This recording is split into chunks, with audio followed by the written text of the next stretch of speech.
Chapter 7. Covetousness among God's people.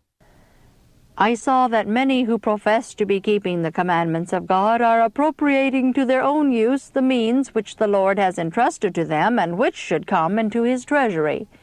They rob God in tithes and in offerings. They dissemble and withhold from him to their own hurt.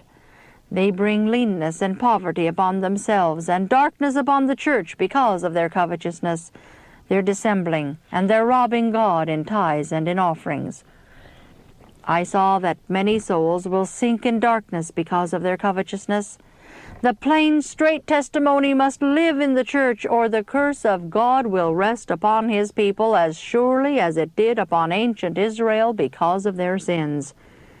God holds his people, as a body, responsible for the sins existing in individuals among them. If the leaders of the church neglect to diligently search out the sins which bring the displeasure of God upon the body, they become responsible for these sins. But to deal with minds is the nicest work in which man ever engaged. All are not fitted to correct the erring. They have not wisdom to deal justly while loving mercy. They are not inclined to see the necessity of mingling love and tender compassion with faithful reproofs. Some are ever needlessly severe, and do not feel the necessity of the injunction of the apostle, and of some have compassion, making a difference, and others save with fear, pulling them out of the fire.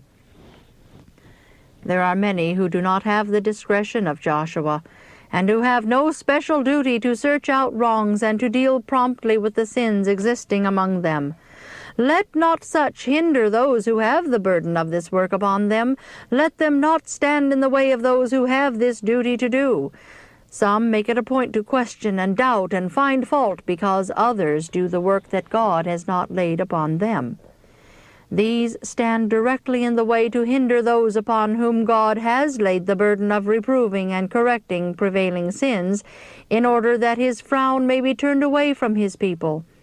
Should a case like Achan's be among us, there are many who would accuse those who might act the part of Joshua in searching out the wrong of having a wicked, fault-finding spirit. God is not to be trifled with, and his warnings disregarded with impunity by a perverse people. I was shown that the manner of Achan's confession was similar to the confessions that some among us have made and will make. They hide their wrongs and refuse to make a voluntary confession until God searches them out, and then they acknowledge their sins. A few persons pass on in a course of wrong until they become hardened. They may even know that the church is burdened, as Achan knew that Israel was made weak before their enemies because of his guilt. Yet their consciences do not condemn them. They will not relieve the church by humbling their proud, rebellious hearts before God and putting away their wrongs. God's displeasure is upon his people, and he will not manifest his power in the midst of them while sins exist among them and are fostered by those in responsible positions.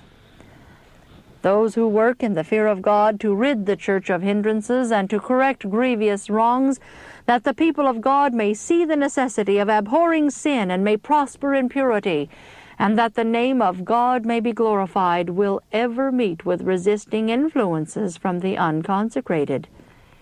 Zephaniah thus describes the true state of this class and the terrible judgments that will come upon them. Quote, "And it shall come to pass at that time that I will search Jerusalem with candles, and punish the men that are settled on their lees, that say in their heart, The Lord will not do good, neither will he do evil. The great day of the Lord is near, it is near, and it hasteth greatly, even the voice of the day of the Lord. The mighty man shall cry there bitterly. That day is a day of wrath, a day of trouble and distress, a day of wasteness and desolation, a day of darkness and gloominess, a day of clouds and thick darkness, a day of the trumpet and alarm against the fenced cities, and against the high towers. And I will bring distress upon men, that they shall walk like blind men, because they have sinned against the Lord, and their blood shall be poured out as dust, and their flesh as the dung. Neither their silver nor their gold shall be able to deliver them in the day of the Lord's wrath, but the whole land shall be devoured by the fire of his jealousy, for he shall make even a speedy riddance of all them that dwell in the land." Unquote.